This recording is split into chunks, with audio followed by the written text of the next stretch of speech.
हा संजय शिंदे नावाच्याच माणसाने केलेला होता। ती सुनसान जागा आहे। बरोबर त्याच वेळेस संध्याकाळी आरोपीला न्यायचं त्याच जागेवर ती जागा एन्काउंटरसाठी तीच जागा निवडली जाते असं आमचं मत आहे।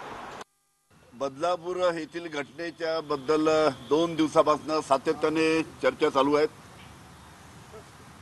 पण यामध्ये मी अनेक पोलीस अधिकाऱ्यांशी बोललो। जेव्हा कोणत्याही पोलीस अधिकाऱ्याकडे पिस्तूल राहते,